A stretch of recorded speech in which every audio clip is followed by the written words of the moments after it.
Hey everyone, how are you? Nights with Ping here for your Wednesday night. Good to see you all. Hey, I really want to make sure all our friends in Ohio are doing okay. Apparently, there was a tornado that struck a town over there, but in a very odd circumstance, it went unwarned. And what that means is there was no National Weather Service warning for a tornado. So it struck the town, and the reason they think it did this is because the region in Ohio where the tornado struck is higher in elevation. And if you understand how a radar works, a radar shoots out a beam of, a beam out from the radar, and it goes in a straight line. It can't go up in elevation or down in elevation. It can only go in a straight line from wherever it is. So they're thinking that it's possible the fact this storm was a little higher and the town was a little higher, it maybe went under the radar beam, or the radar didn't capture all of it, and they were unable to see the tornado within the storm. So I really hope our friends who live in that town, I can tell you the town, hold on. It is, if I can find it, here. I'm probably going to get it wrong. I hope people just know it's with love.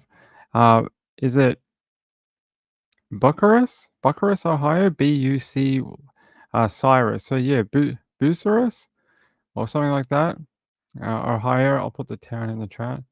I would say Bucharest being Aussie, but it's probably not pronounced that way. There's the spelling of the town. Yeah, the byline here says an unwarned tornado struck the town, causing significant damage to homes, businesses, and trees. The event occurred a few hours ago, with reports structural damage and large trees being toppled. The National Weather Service is expected to conduct a storm survey to assess damage and determine the tornado's strength. The lack of tornado debris signature due to radar scanning at higher levels contributed to the unwanted or unwarned nature of the tornado. And there is quite a few videos around of people in the it's interesting actually, this velocity scan here actually sort of does show a I'll show you. It does show what I would consider a couplet. Might not show a VDS, but it does show a couplet here. You got your reds here and your other color like a green or a blue. This indicates winds moving in opposite directions from the radar. So one's heading like the opposite directions, almost like a whirlpool or like a yin yang sign is the way I describe it, like a yin yang. They're almost moving in sort of opposite directions. Um, yeah, so it does look like when they do a velocity scan, probably at a different tilt, they're able to pick it up, but maybe in generalized scanning, they were unable to. So it looks like a half decent. I've seen storms warned less than this for a tornado. So the National Weather Service in Ohio and this locality is going to have some explanations to do about why they didn't warn this particular thunderstorm. It's very odd. And we had a video down here I can show you. So you can see some of the damage down here. Look at that. The house is like very structurally but in trouble. There was a good video here. You can just see it in the background here. There's something back there in the rain.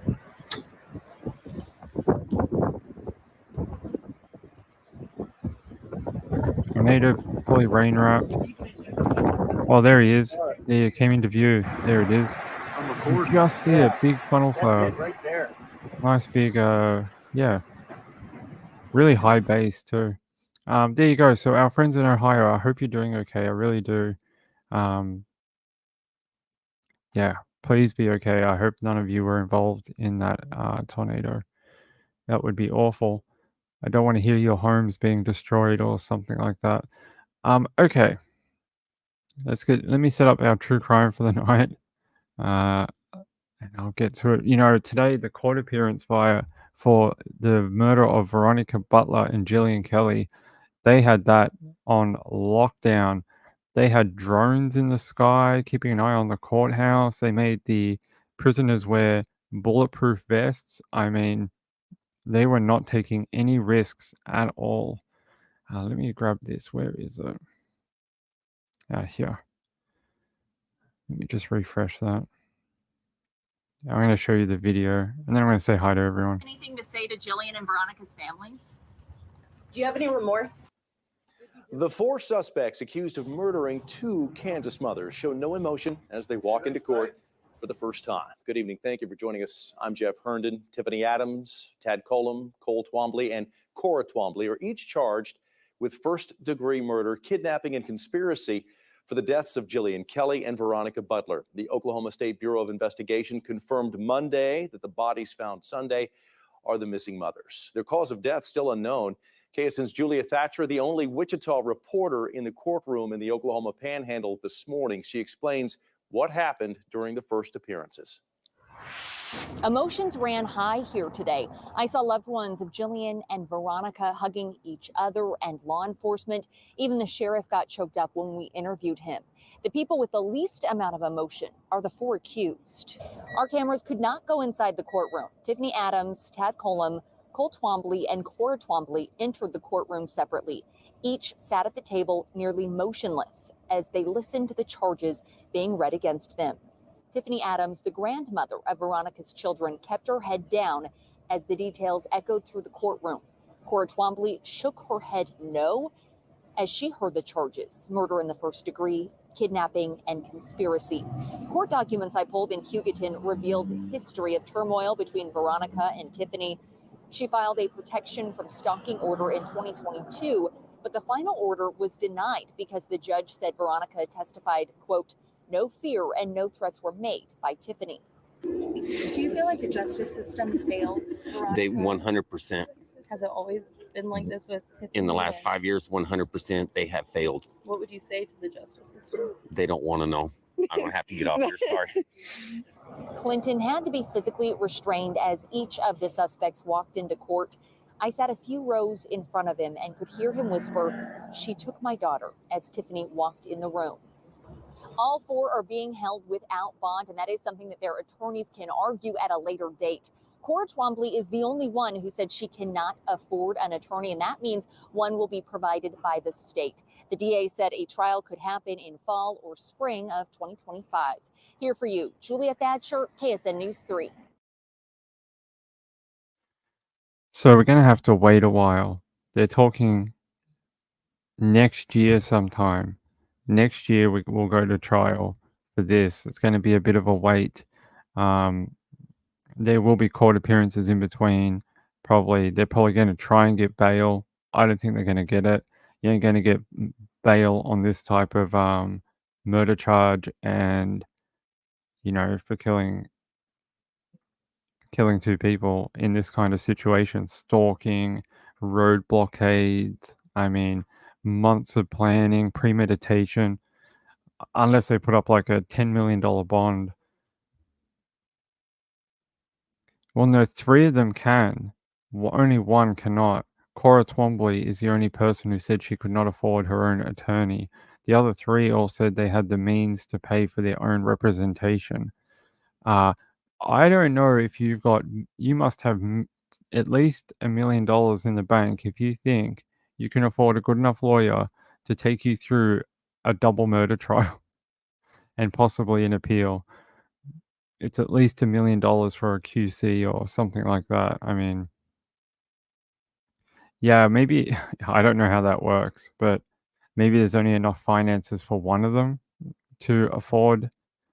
I don't know how it works. I know in some places, if you're part of a couple, only one person in the couple can claim like legal help.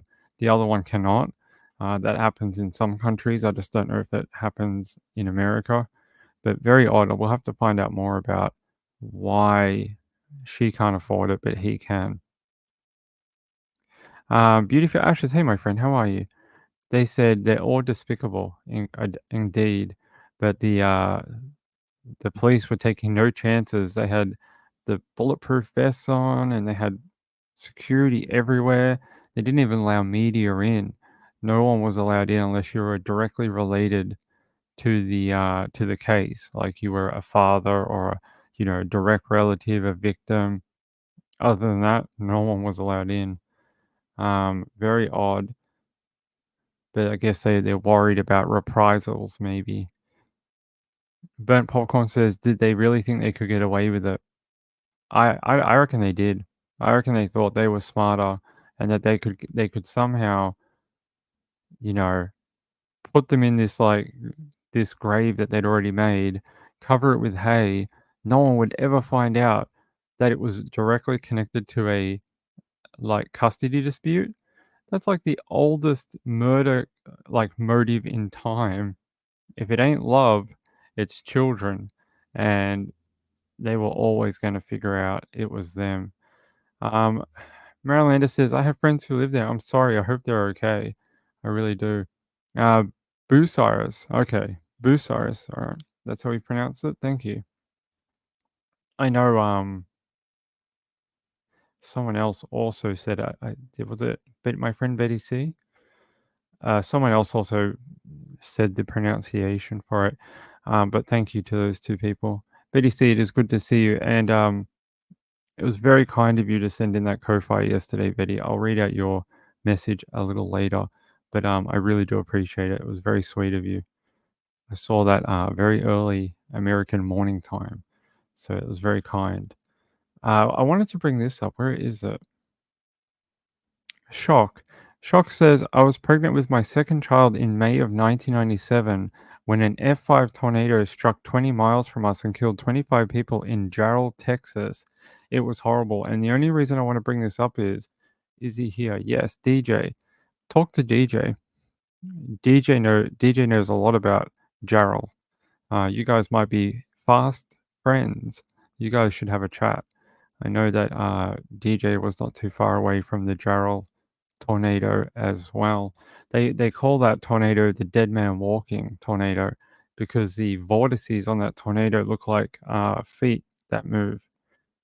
Dead man walking tornado. I'll show you. So it has this leg structure that's I'll show you here. You guys can see. I don't know if you guys can see this. But it has this it looks like two legs walking across the countryside. So this is what people often call dead man walking. And it's called the dead man walking tornado, Jarrell, Texas. So it's just a vortice, but it looks like two legs on a tornado. There you go. There's your little weather. What do you call it? Like a trivia question for now. Here I'm going to read you something that I found earlier today about the court case. So it says Cora Twombly appeared in court today as one of the four defendants charged in connection with the kidnapping and murder of two Kansas women, Veronica Butler and Gillian Kelly. The court hearing took place in Texas County, Oklahoma, and was part of a case involving an anti-government group known as God's Misfits, of which the defendants were alleged members. During the court appearance, the judge entered not guilty pleas on behalf of all four defendants, including Cora, her husband Cole, Tiffany, and Tad Cullum. How they're going to do that, I have no idea. The judge also denied bail for all four defendants. Apparently, they can argue that at a later date. The group is accused of first-degree murder, kidnapping, and conspiracy in the deaths of Butler and Kelly, who disappeared on March 30, 2024, while driving to Oklahoma to pick up Butler's children and attend a birthday party. The bodies of the two women were later found, leading to the arrest of the four defendants. I think that's the other way around. They arrested the four, then it led to the bodies. I don't think it was the other way around, was it? They found the bodies after they arrested. Anyway, I don't know who wrote this, but I don't know if that is correct. It says, according to statements made to investigators by Cora Twombly's teenage daughter, the Twombleys had told her they would be gone on Sunday, March 30, the same day the women went missing, for a mission. That sounds, very grim. As the case unfolds, public defenders have been assigned to represent all 4 defenders. I don't know if that's correct either, because the 3 of them said they could defend, like, pay for their own lawyer. Who wrote this? It says, and the Oklahoma Indigent Defense System will represent them. I'm gonna have to double check that information. The case has garnered significant attention due to its connection to the God's Misfit group and the alleged religious and anti-government motivations behind their crimes. Well, I don't know about that. I think their motivations were more to remove obstacles that they saw keeping the grandchildren from them, which maybe had some religious, backing, but I think mostly this boils down to I don't want to give her the children, and she's going to get custody if we go back to court, and we're not going to have to do this supervision thing, and I'm losing control on the situation. I can't lose control. I'm a control freak. That type of stuff. It says the court proceedings are expected to continue as more details emerge about the group's activities and the events leading up to the deaths of Butler and Kelly. We may find out some more. I just don't know how much more now that this initial hearing has been finalized, especially if they think they're going to go to court next year. It's going to be a while. They got the misfit part right. They did, yes, very much. Sean says, throwing the book at them. We hope. Hey, Penguin, how are you? Good to have you. Oh, did I say hello to everyone? I don't think I did. Hey, Angela and DJ, Danny Mitchell, Maria, LMS, Lori, Sherry runs late. Angela was here. I think I said Angela. Juniper was here earlier too. Marilyn Landis. These people were all here really early. Thank you for that. Danny Mitchell, the chat celebrity, was here. Dropped in to tell us how famous and rich he is and how many galas he goes to per week. Sienna was here, and Betty C, my good friend.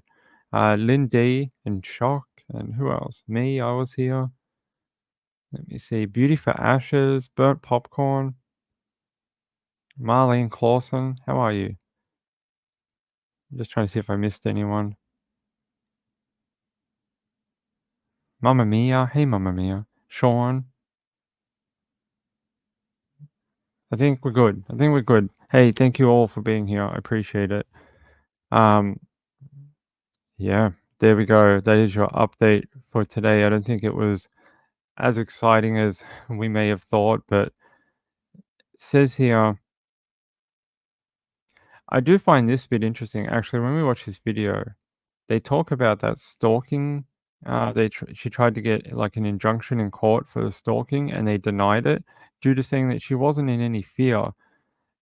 Why does this keep happening where people go to court, they request protection, it gets denied or, watered down, and then they end up dead? And then we're like, oh, I wonder why that never happened like 2 years ago. Why didn't they help? And then we're like, we've got to do more for people and we've got to help them. Let's introduce laws and, watch out for signs and things like that. The signs were already there. Nobody was listening. It seems like nobody was actually paying attention, because from the documents that I've read and I've shown to you, there was many signs that something was wrong.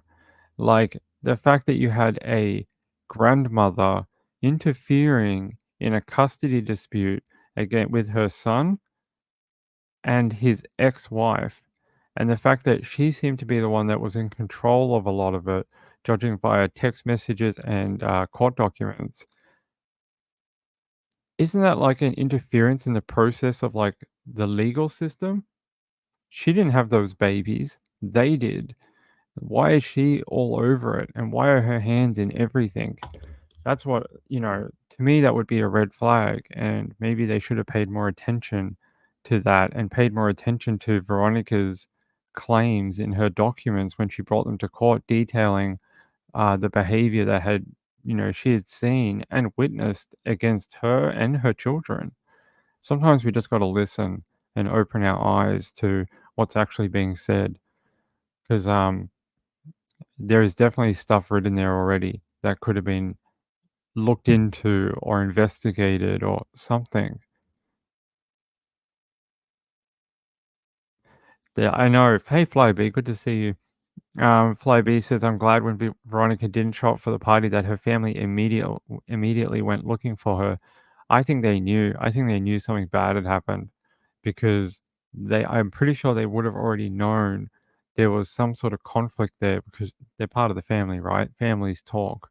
So it's really cool that they instantly knew something was not right. Hey, Sienna. Sienna says, I agree with you, Ping, and it really pisses me off. Yet again, Granny had the police and the judge on her side. And they were even saying they were going to kill a judge. They're like, oh, I know where he walks to work every morning. These two women did not need to die. And it seems our justice systems in every country, not just America, but in Australia and the UK and Europe, keep making the same mistakes every year, and we end up with people who are murdered. And we're not listening to people. We're not listening when they bring concerns to court during. And I get it; it's hard in a custody appearance. It's very hard to know who is telling the truth, and it's very hard to know who is trying to muddy the waters for their own gain. I get that.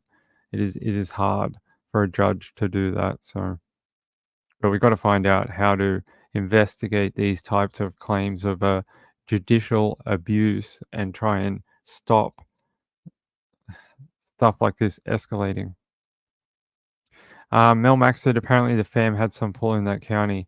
Yeah, apparently they knew quite a few people, and I'm pretty sure either the son or the mother had claimed, I think it was the son claimed his mum had cops in her pocket, which means she had been either paying off police that she knew, or they were friends somehow and they were sympathetic to her cause and wouldn't interfere in their, or would protect them.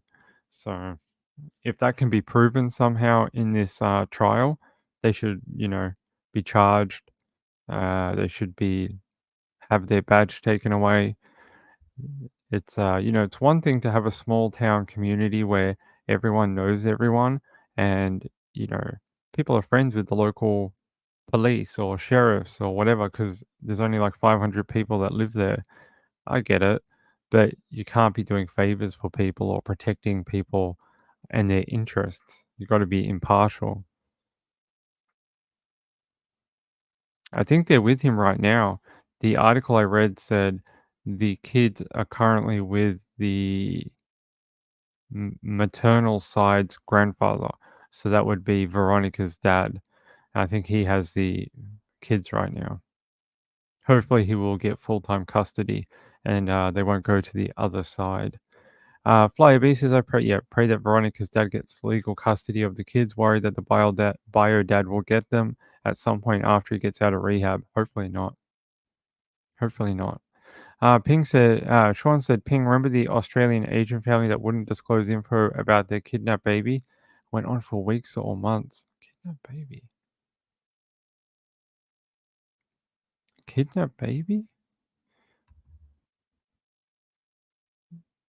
I don't remember that one. Kidnapped baby.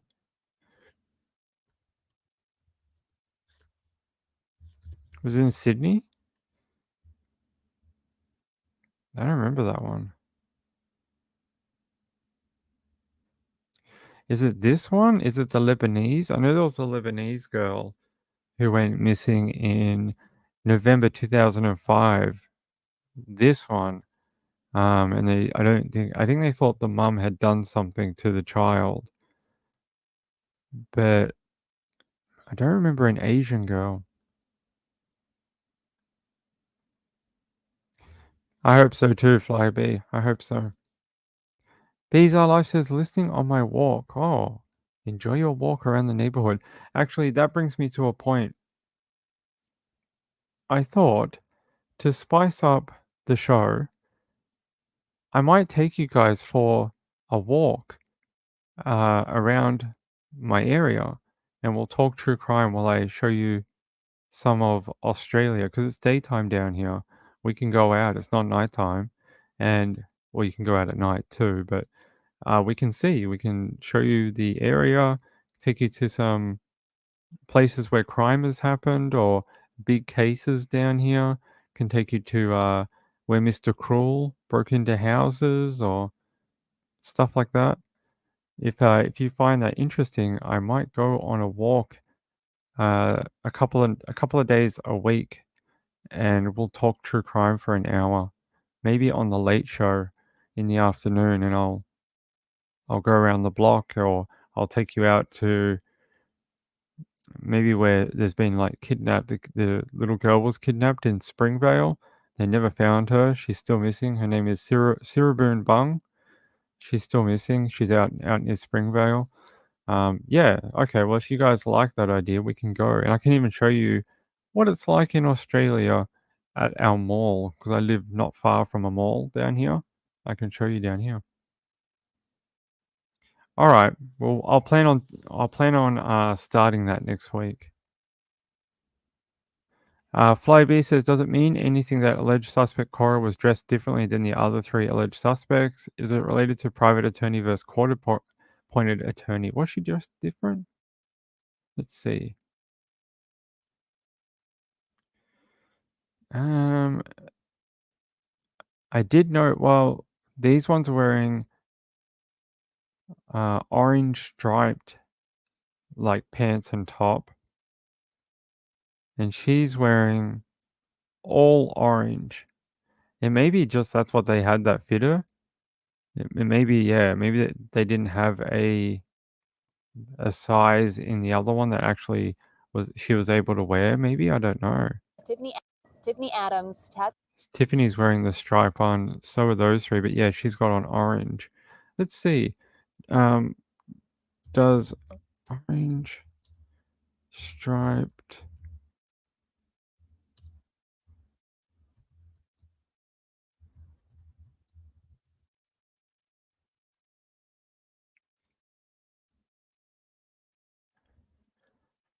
okay. Let's see. There's a Medium article about jail colors, or what's the difference between?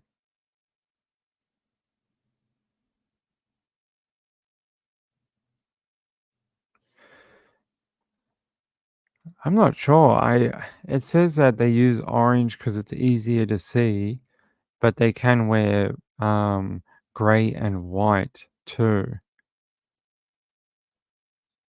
I don't know. I might have to do some more research on that Flyer B.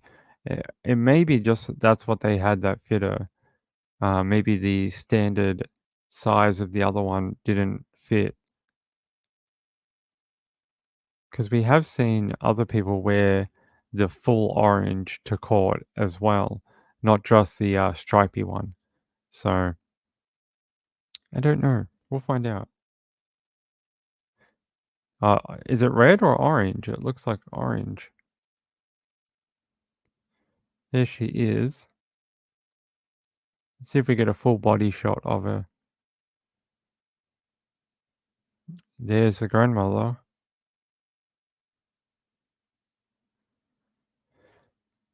So that looks like orange to me, not red, but it could be just the camera. She's definitely wearing the full orange, not the stripy. Let's see if we can get a high quality photo of it. That's Cora Twombly. Let's have a look.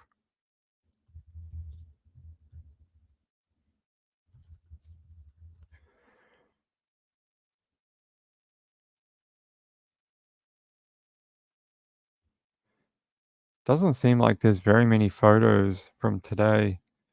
Just like the video from when they entered. Yeah, there's not a lot of photographs. Let me check Twitter for you.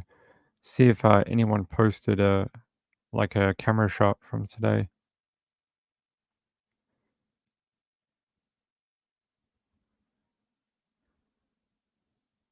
No, I don't see it. That one is better. Gisela K. Hey, I know her. Great lady. There you go. There's a photo of Cora from Twitter. So you can see that orange jumpsuit she has on. It may be because she's a somewhat larger woman that they, no offense to our large ladies, just saying that maybe the size of the other one didn't fit or something. I'm not sure. She does seem like maybe she takes a slightly larger size than standard. But I will investigate the color and I'll get back to you.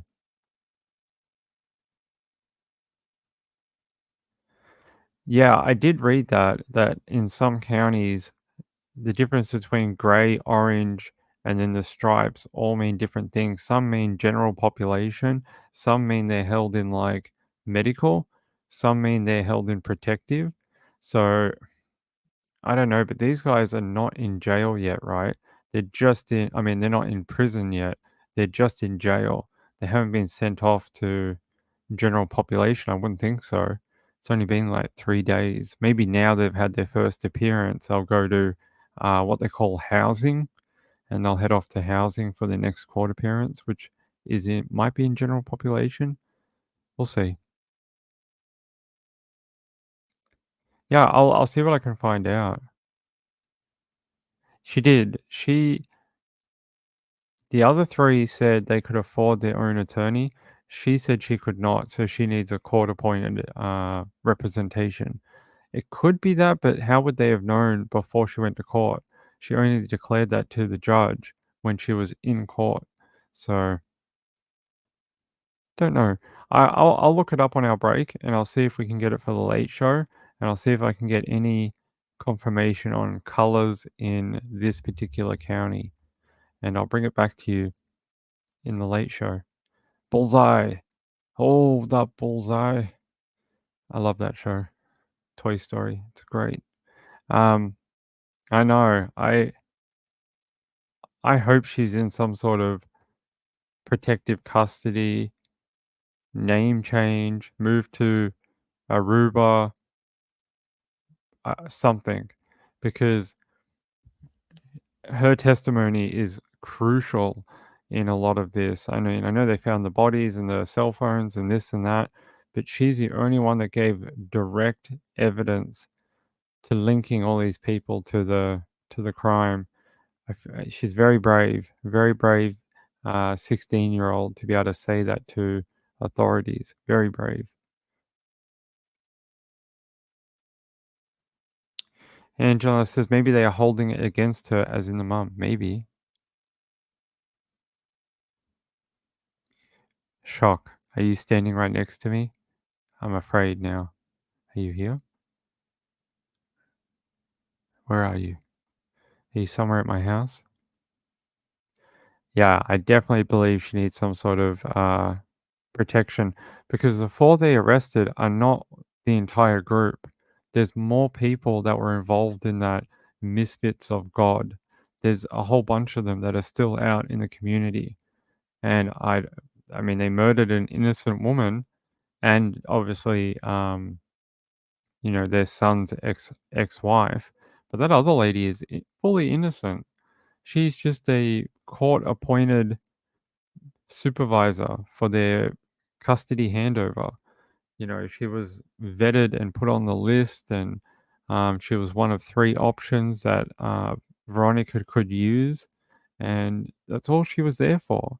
She was there for support and safety, and so I don't know. I wouldn't put it past them to wipe out a 16-year-old girl either.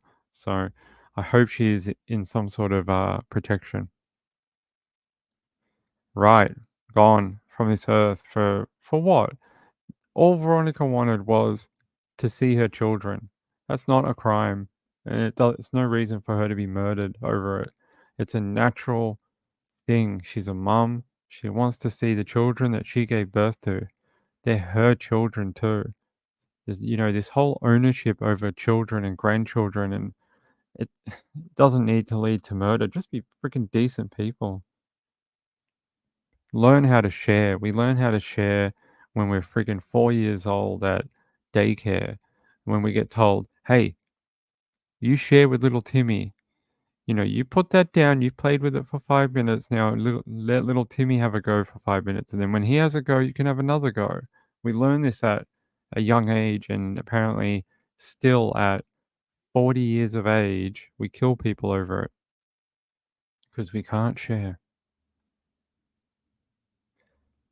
Marlene Clausen said, lesson, meet in a very public place with CCTV. I think, unfortunately, their meetup was maybe due to necessity or location, something like that. But yeah, it was a pretty desolate area. They met up at, like, what was it, an abandoned gas station? I think it's probably the last place I would meet someone that I was worried about meeting. Yeah, just meet me on, Road 59 at the abandoned gas station in the creepy town that is abandoned. Just meet me there at 11:30 at night. Yeah, seems a bit. Meet at a Starbucks or a gas station that has an actual camera system that works, or meet at a police station if you have to. I've seen couples who do that. They actually drive to the police station and hand over the children in front of the cops. I've seen it. So you can do that too. All right. I'm glad we have some sort of, I don't know, resolution, I guess you could call it. It's not really a resolution. It's just the start of it. But I'm glad we know where the two women are and they have been recovered. And and the people who are responsible are behind bars. That's the best thing we can hope for in a very tragic situation. All right, let's go out to the UK. I want to show you something here. This is very odd, and I'll show you some video of this in a minute. It says two people have been arrested on the suspicion of murder after a burned body was discovered at a suburban house in Bradford. So they say here, two people have been arrested on suspicion of murder after a burned body was discovered at a suburban house. Emergency services were called to a serious ongoing incident in Bradford shortly before 4 p.m. on Tuesday. They discovered the body of a man at the property on a quiet residential housing estate. In a brief statement, West Yorkshire Police tonight confirmed two people had been arrested. Police were called to an address at Shetland Close at 3:57 p.m. today to report a serious ongoing incident. A man was found deceased, and a man and woman have been arrested in connection with the matter. Initial inquiries are ongoing to establish the circumstances of what occurred, and we can promise the incident will be fully investigated. Um, there is a photo. It says pictures show charring in the garden of the property with fire damage visible. Some of the ground floor windows. At least 6 forensic officers clothed in white protective suits were seen combing the property for clues. Fire crews, police, and paramedics were all sent to the scene, with neighbors telling that they had never seen such a large emergency service presence before. Every kind of emergency service had attended. They said just everyone piled in. Now, I want to show you this. It's a bit of a trigger warning. Hold on. Bradford. They arrested a woman and they carried her out. They had to carry her from the scene. They didn't just walk her to the van. They just picked her up and took her out. Let me show you. There's a better video. Let me find you the video.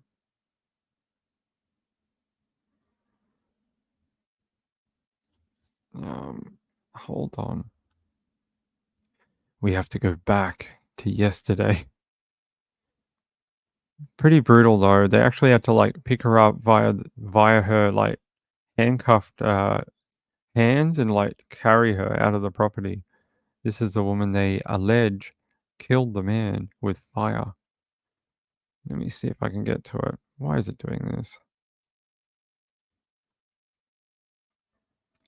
All right, it's being a real pain in the butt. Hold on. Alright. No. Alright, I'm gonna show you this. It's got a trigger warning, and the quality is not amazing.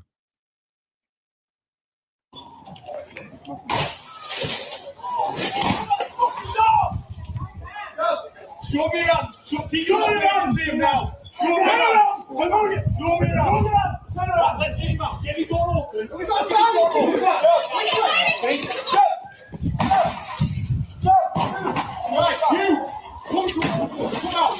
out. Come out. Keep on. Now. Come out. Right. Where's it? You know where the female is? Right. Come on. What that? She's showing his up. We got that.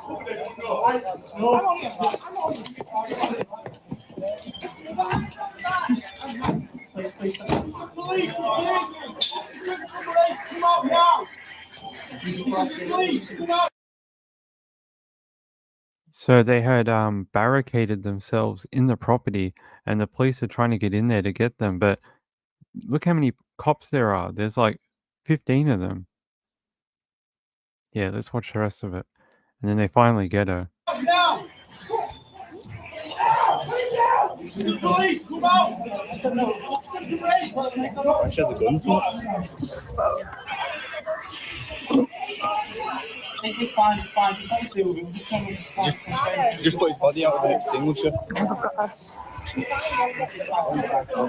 not being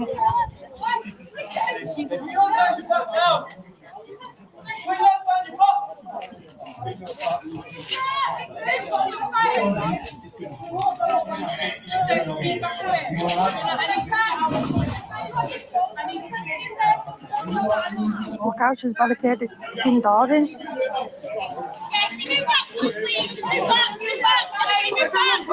Everybody back!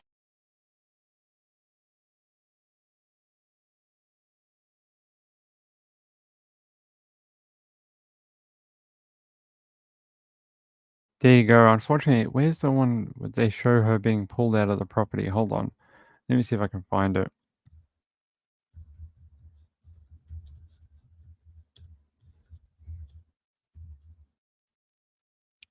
See if I can find it. There is one. Hold on, my friends.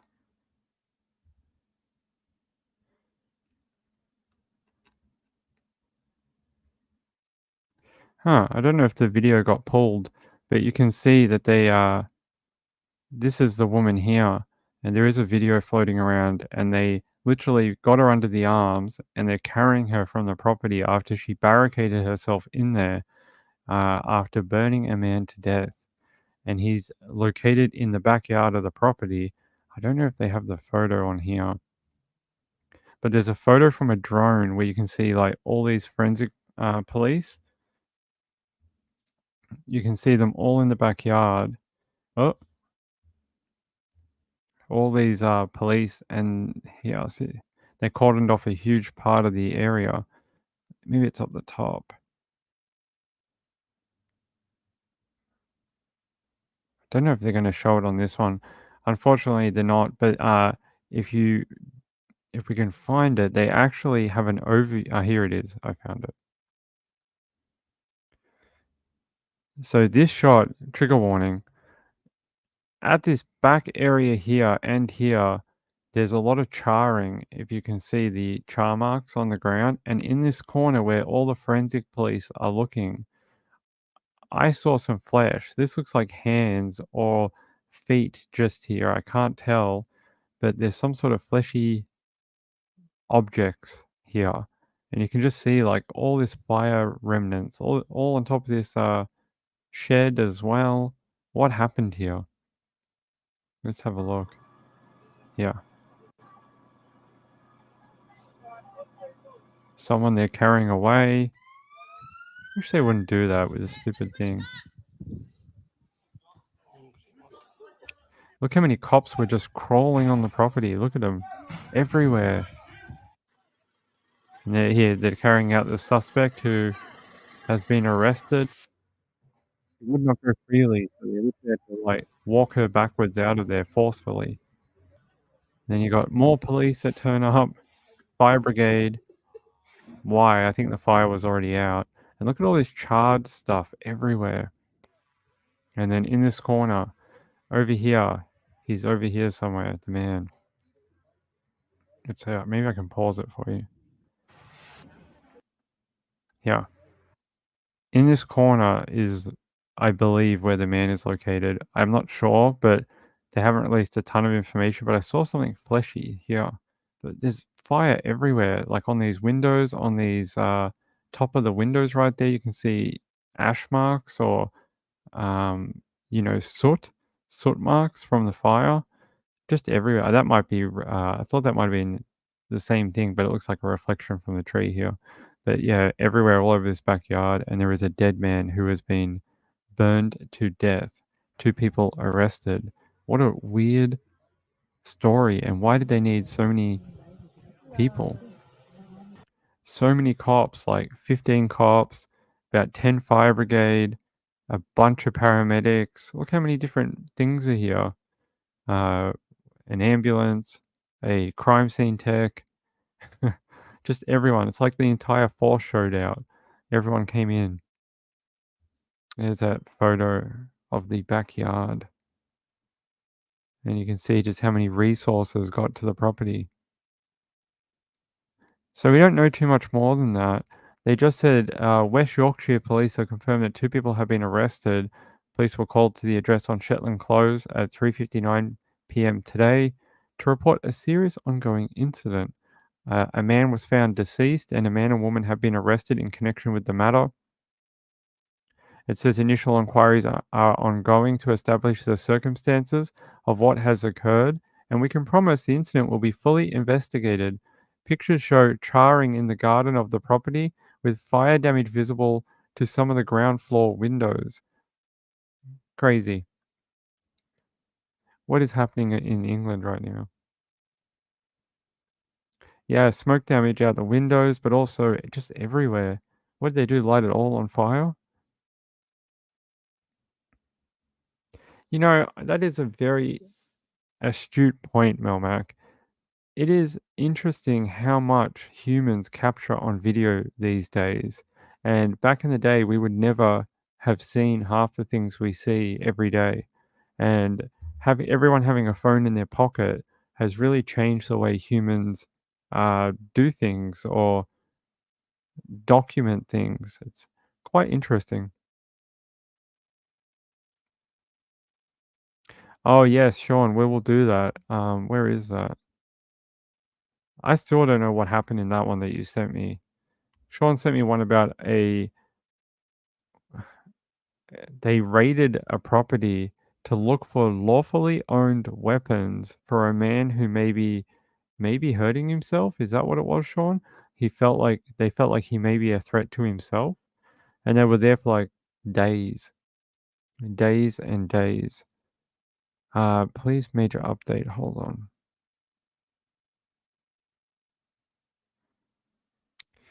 Actually, an update on the one we're just reading about. Detectives have pleaded with the public not to speculate after a man's body was discovered on a quiet residential street after reports the family had not seen him for some time. They said police in Bradford launched a murder probe on Wednesday following the grim discovery. Pictures showed visible charring and fire damage to the ground floor windows of the home, with at least 6 forensic officers clothed in white protective suits were seen combing the property for clues. Now, police have issued a statement urging against online gossip surrounding the tragic case after they arrested a man in connection. Detective Chief Inspector Matt Holdsworth of West Yorkshire Police Homicide and Major Inquiry Team said, "From the information known at this time, we are treating this as a murder investigation." Well, it's not he didn't self-combust. Well, this is not a mystery book from the 90s where someone just self-ignited. So, do you guys remember those books from the 90s where they'd be like, look at this woman in a rocking chair. She self-combusted, and it's very rare, but it happens once every 100 years. A person may just burst into flames. Yeah, there was a book I read as a kid that had a photo of just a woman's knees to her feet in a rocking chair with her like that's about it, and some clothing. And they said that she just one day she was sitting in the rocking chair and she just burst into flames. It was like self ignition.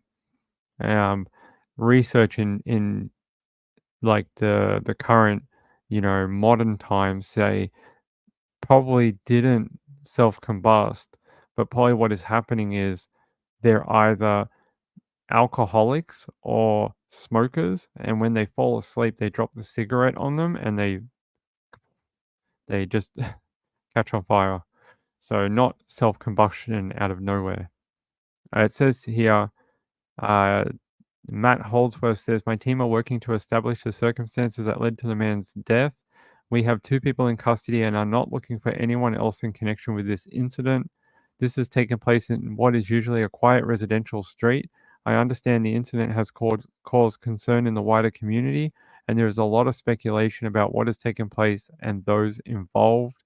We need anyone with information to be passing that on to us. So basically, don't be posting about it on Facebook. Call them and let them know. Don't be trying to get internet points and telling all the neighborhood gossip on Reddit. We don't know. We're not sure. We'll find out when they release the coroner report. Angela Connolly says, I seen that. You see her slippers. Yeah. You just see like her knees to her feet and she's wearing a pair of slippers, and they said that she self-combusted or something. Right, yeah. Oh, so other people have seen the photo. Interesting that other people have seen it.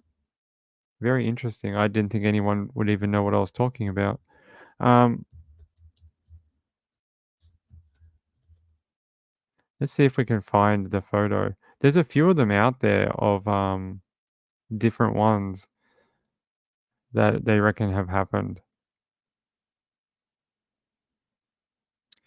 I think this one might be the photo. Maybe it wasn't. I thought it was a rocking chair, but maybe my memory after 40 years or 30 years is playing tricks on me. But this is the photo I remember being in a book when I was a kid. There might have been another one as well. And they said that she just burst into flames out of nowhere. No ignition source but her. But I think she may have been a smoker or an alcoholic or both. But yeah, they don't believe it's actually a real thing anymore. I used to love reading the books that were about mysteries of the world, like tornadoes, uh, whirlpools, or UFOs. Anything in the world that was unexplained. I would love reading about it.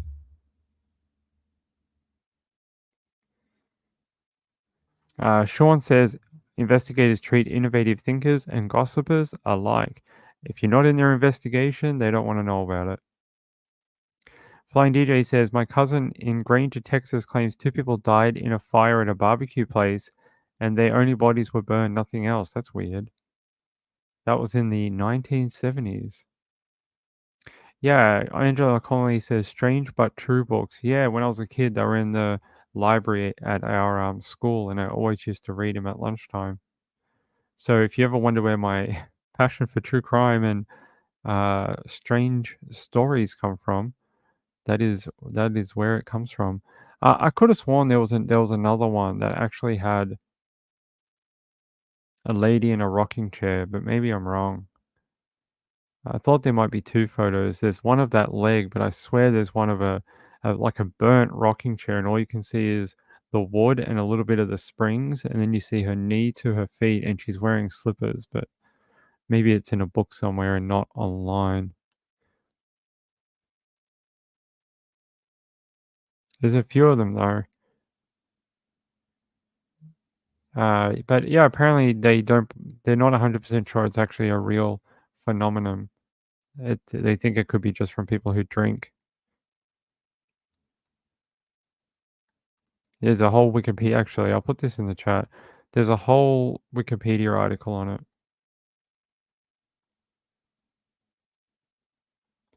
If you want to learn more, you can go to the Wikipedia for spontaneous human combustion. Yeah, it's a phenomenon that they used to believe was a real thing, but I don't think it is. I think they believe they've found the causes for them now. All right, let's get back into the true crime. I have more stories for you. Always, always, always, always.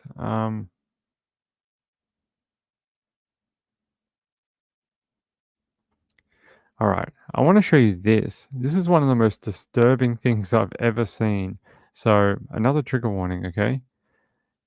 Shocking new footage shows woman wheeling corpse all over a Brazilian mall before pushing him into a bank where she tried to withdraw money from an account. She tried to take this person who she called uncle to a bank to get a loan signed off, and he was dead. And the bank teller's like, hey, he has to hold the pen and sign the document, and he has to verbally or visually, like, show me that he wants to sign this document. Otherwise, I can't do it. It's illegal, and you should take that man to a hospital. And I'll show you it here. Trigger warning.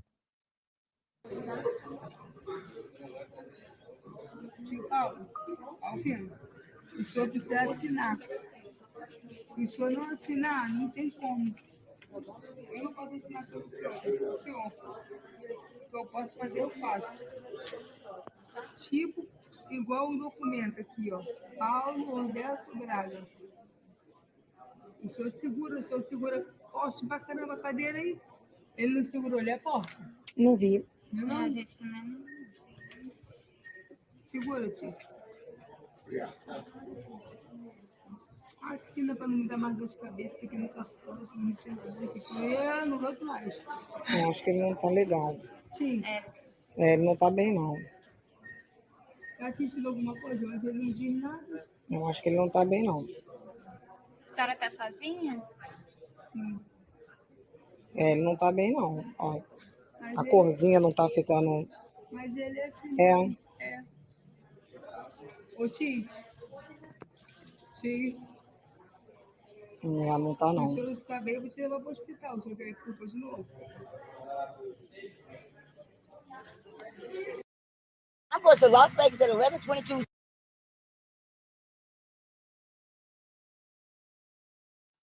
It's like Weekend at Bernie's, but worse. It's like, hey, it's weekend. It's take Bernie to the bank.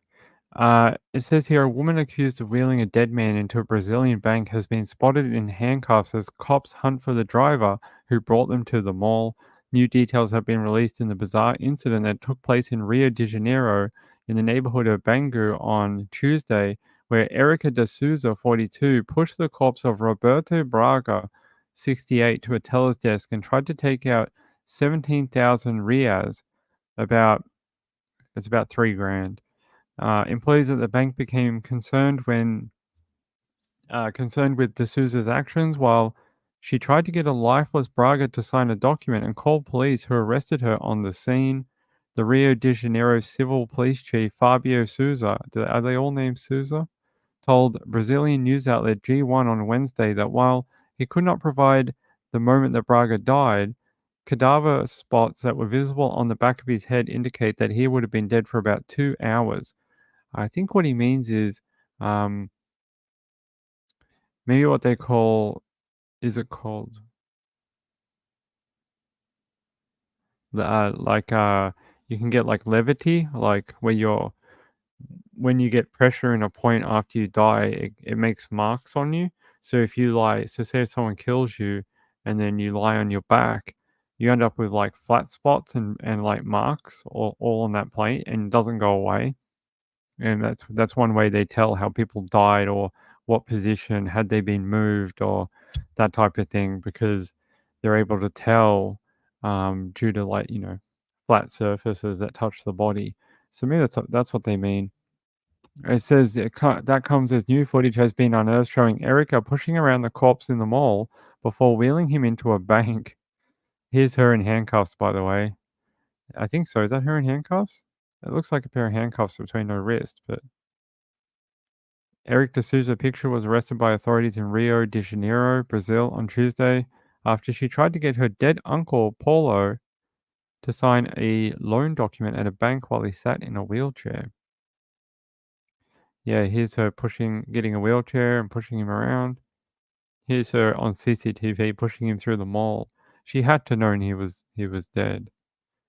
They reckon he was dead long before they got to the mall. She'd probably been siphoning money from him for a long time, and then when she realized he died, she was probably like, "Ah, crap. I haven't taken any money off him in a little while, and we're supposed to do it, like, tomorrow, and what am I gonna do?" And she went, "I know, I'll take his body into the bank and try get them to give me money." But I don't have the CCTV. Hold on, let's see if we can find it. Aha, here. So you can see her grab a wheelchair for uncle, dead uncle.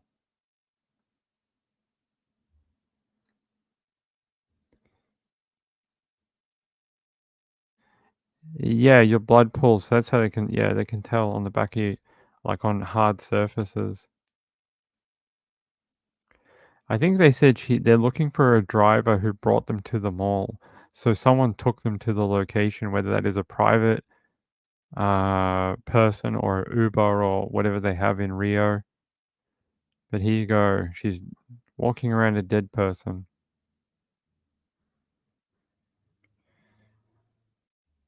Wasn't a very thought through plan. What was she going to do when the bank goes, yeah, we need him to sign it for us? Like, what was she going to do? Like, he can't sign when you're dead. What are they going to be like? That's okay. You sign for him and just make it look like his signature. No, they're not going to do that. It's a bank. They have federal rules and things that they must do. Yeah, very disturbing story out of Rio. And it's very disrespectful to Mr. Braga. Very disrespectful to be wheeling his body around, and now, you know, she's desecrated his memory. Forever, he's going to be known as the dead guy in a bank. He's not going to be known as whatever he did beforehand. Like, maybe he was great in the community and he, loved helping people or whatever. No one's ever going to know that, because the only thing they're ever going to know is that this woman, this vulture, wheeled him into a bank to try and steal from him. And that's all they will remember. And that's very sad to me that it's polluted the memory of this man, and especially in the home country of Brazil.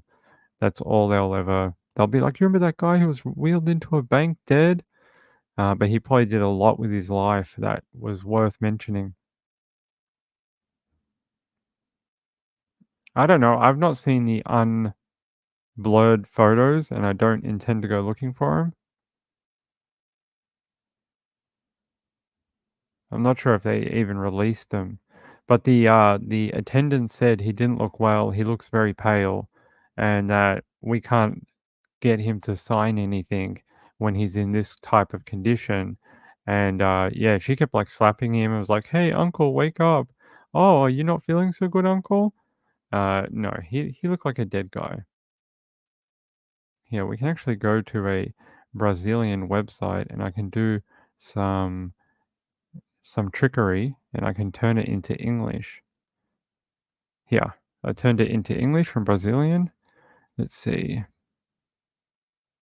Man taken dead to bank appeared to have suffered poisoning, says SAMU doctor. Here's a different photo with only a little bit blurred. He doesn't look very well. The SAMU, the emergency care service doctor who confirmed the death of Paulo Roberto Braga, 68, was taken already dead by his relative to a bank branch to withdraw a loan of $17,000, told the police that he appeared to have suffered intoxication. So maybe she'll be done for murder too. The case occurred Tuesday afternoon in Bangu, in the west of Rio de Janeiro. Erica de Souza Vieira Nunes, 43, a relative of the victim, was arrested on suspicion of vilification of a corpse and theft. Initially, she was identified as a niece, but according to police, she's considered a distant cousin, so not even really related. I don't even know how she knew him.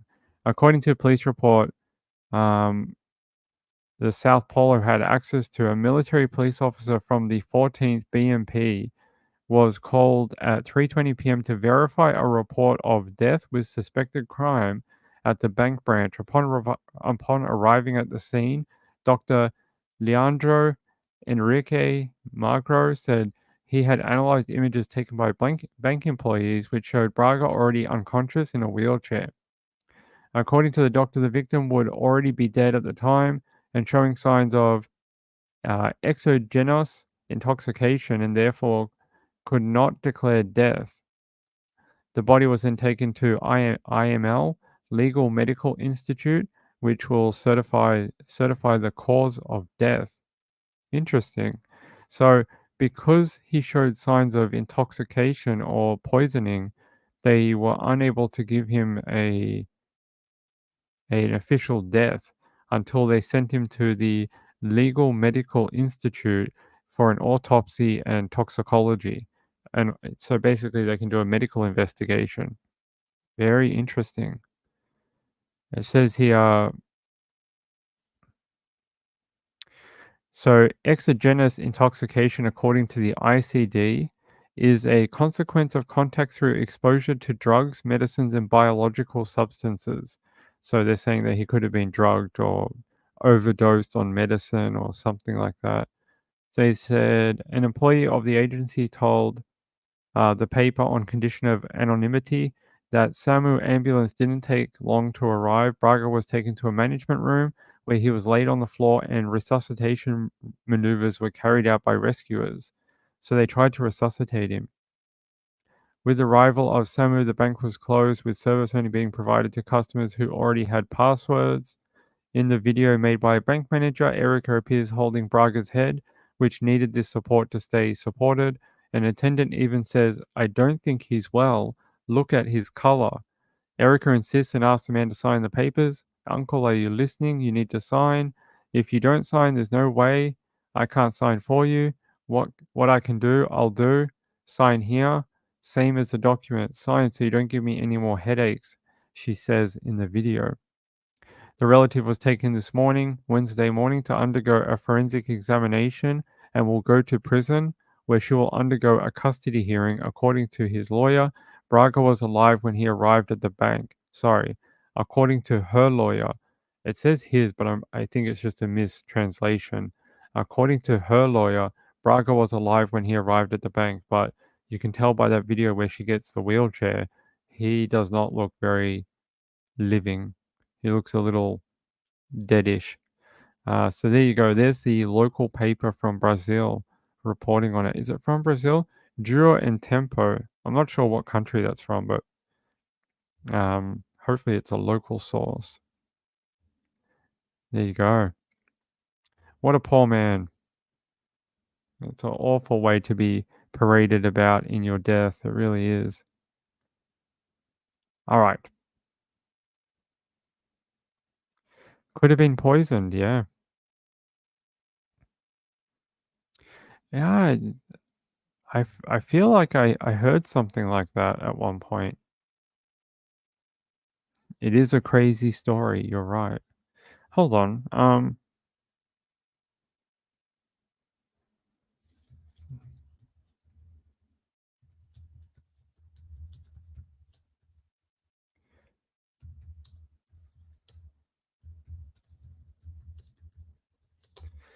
let's see if I can find it. 2 women accused, yeah. I found it.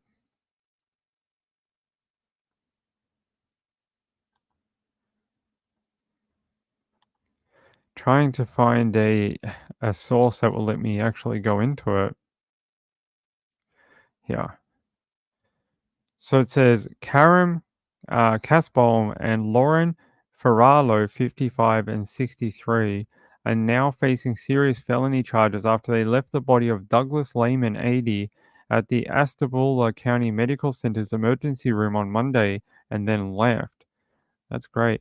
2 women propped up dead man in car and drove to bank to withdraw his money. 2 women from Ohio are accused of propping up a dead man in their car and driving to withdraw money from his bank account before leaving him at a hospital, it has been reported. Karen and Lorraine are now facing serious felony charges after they left the body of Douglas, 80, at the Ashtabula County Medical Center's emergency room on Monday and then left. Hospital staff said they didn't know who Lehman was when the women left him at emergency room, and they left without providing any information to the hospital. They just left him. A few hours later, one of the women called the hospital and gave some personal details about him, and authorities were able to identify him. Officers then went to his home and spoke to the 2 women, who told them he had died at his home in Ashtabula.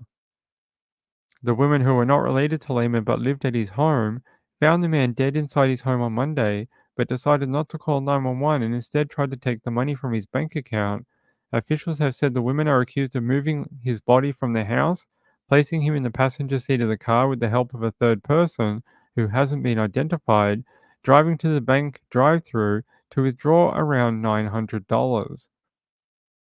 That's an evil act by both you women, Karen and Lorraine. The police said the women had poisoned Lehman. Sorry, not poison. Positioned Lehman so that the bank teller could see him, and the bank had previously allowed them to take money out of Lehman's account as long as he was in the car. The cause of Lehman's death is currently unknown. They were both arrested on Wednesday and charged with gross abuse of a corpse and theft. Stell told Fox 8 that the case is still being investigated and the 2 women might face more charges. They had bail set at only $5,000 apparently. It's pretty low. $5,000 on a propping up a dead man in a car and then dumping him at a hospital. Okay. Very interesting that there is no video we could watch about this. Douglas Lehman.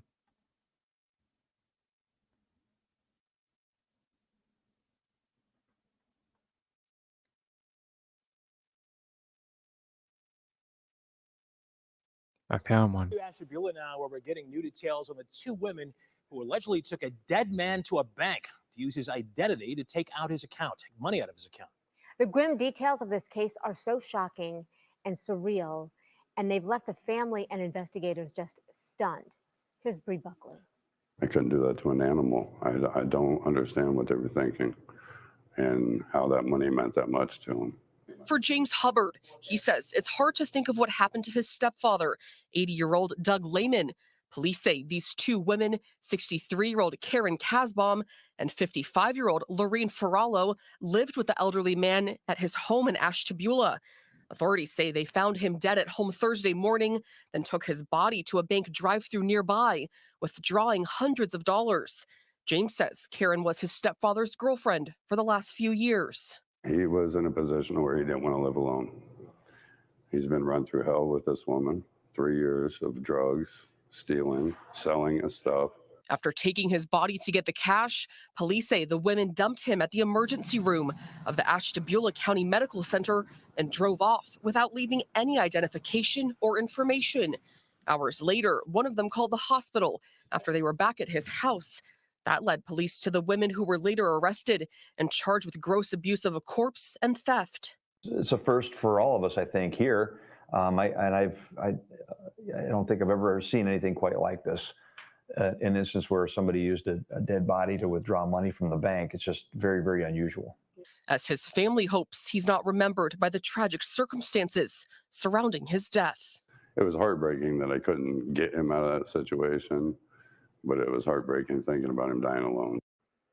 Both women are scheduled to appear in court next week. Police say more charges could be coming as they continue to investigate. The coroner's office wouldn't comment on the cause of death and says that an autopsy could take up to 8 months. They want to wait, what? 8 months for an autopsy? They're like, that's not a priority. Let's just put that one on the waiting list. I mean, that's a long time for a autopsy. 15-minute warning. Thanks, DJ. Yeah, we'll get out of here in a minute. I just want to read the thing from my friend. Hold on. Where is it? We've got more stories to do in the late show, including Molly the magpie has made it home, and I'll give you the update. And I've got about 10 other things we can talk about for the late show today. Where is it? Where is my friend? Where is my friend here? Betty C. I see. I knew she left a message. Betty C says, I hope you know I enjoy your show and just haven't had time to listen lately. You do great work and show great empathy to all victims. Betty C, that is very sweet of you, and it's very kind of you to leave that message for me. I get it. As the weather warms up, people aren't inside as much as winter, so they want to get out, do things, It's not spring break anymore. It's not, Easter. So I get it. But thank you very much. That was very kind of you. And hope to see you around when you're not as busy. That would be cool. I like when you drop by. You don't even have to give me a donation. Just drop by and say hello. I like to see the people that, you know, are regulars. So I'm not here to ask you for money. I just want you to stop by and let us know how you're going. That's why I worry about people when I don't see them. I'm like, did they die? Did they fly off to the Caribbean? Did they marry a African person and go live in Africa because they're part of some sort of dating scam? Did they move to Australia and didn't tell me? I'm like, I have no idea. So it's nice to know what people are up to. Let me see. Actually, we can do this one now because we've got a little bit of time.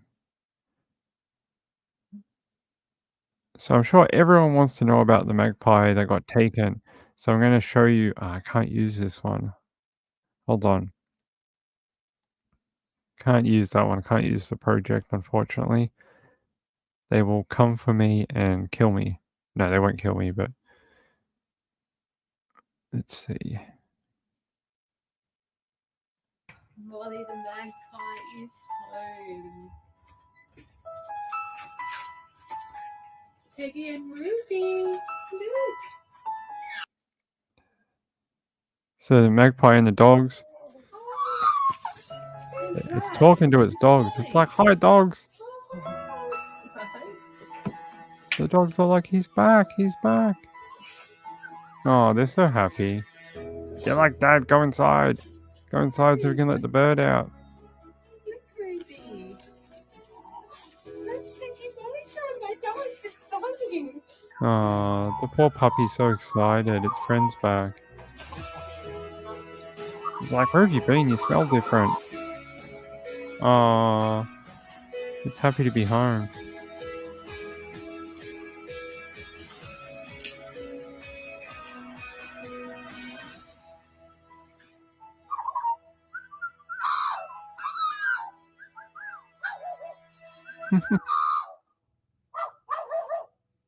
See, it barks like a dog.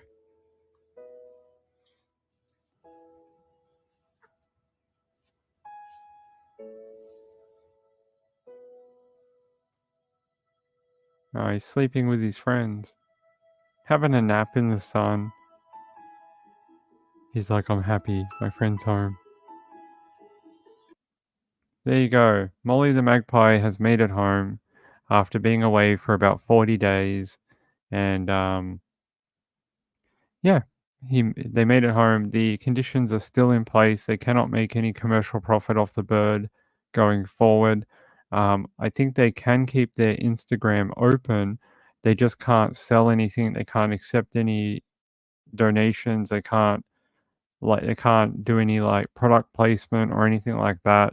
But they also have to advocate for the government, like for natural animals. They have to be like, look how much work it is. Look what we had to go through. Not everyone can do this. You have to go through the right channels and you have to get a license. And if you want to do this, this is how you do it. They have to advocate for carers and things like that. No shiny things allowed in the house. Remove all earrings and jewelry. Why that's not a bowerbird though, right? A bowerbird do that. There's a bird in Australia called a bowerbird, and they pinch items, right? I've never heard of a magpie stealing items. I know the bowerbird likes to pinch anything colored blue. Anything colored blue, it'll steal and put in its nest. So yeah, we're going to get out of here. We'll be back for the late show. We've got a couple minutes. I'm just letting it wind down. And yeah, thanks for everyone for being here. All the people that were here at the start. Thank you very much. Hey, to the replay crew, I see you out there. I see you out there like Amy007 on the replay crew last night, Betty C on the replay crew, JS the cat. Let me see who else. And Annika was on the replay crew. Kazatia, I miss you, Kazatia. How are you? I hope you'll be able to. I know the time zone change has killed it for you, but I hope we can see you again soon. Let me see. Leisha was also on the replay crew at some point. And there you go. They're all the people on the replay crew.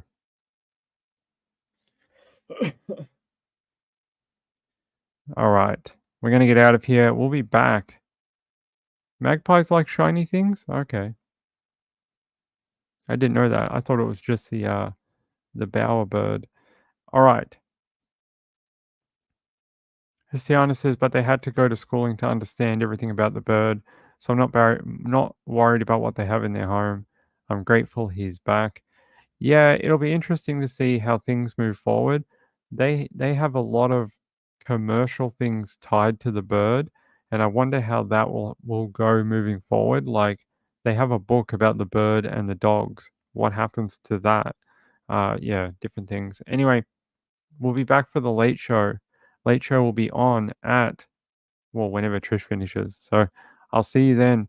Thanks to everyone who supports his channel, to the people who like and subscribe or leave a comment or chat in the chat. Thank you very much.